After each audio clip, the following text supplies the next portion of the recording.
మనుషుల ముందు మనం భక్తులమని, మనుషుల ముందు సేవకులము, నాయకులము అని అనిపించుకునే ప్రయత్నం చేయనక్కర్లా. నిజాయితీగా భక్తి సూత్రాలతో జరిగిస్తే ప్రపంచం గుర్తిస్తుంది కదా. యథార్థంగా మీలో చాలామంది భక్తి చేస్తున్నారు, దేవుని సేవలు అందిస్తున్నారు, ఎంతో ప్రయాసపడుతున్నారు. పరలోకం ఆ ప్రయాసను, ఆ భక్తిని, ఆ సేవలను ఎప్పుడో గుర్తించడం జరిగింది.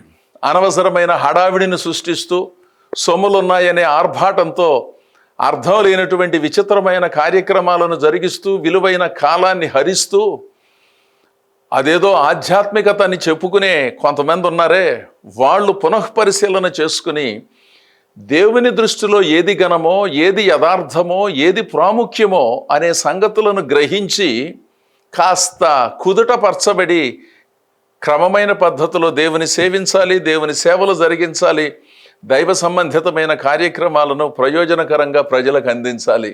అలా అందించే వారిని అభినందిస్తూ, మిగిలిన వారిని ప్రోత్సహిస్తూ దేవుడు మిమ్ములను, మీ కుటుంబాలను మరింతగా సంరక్షించాలని కోరుకుంటూ ఈ నా మాటలు ముగిస్తున్నాను. ఆమేన్.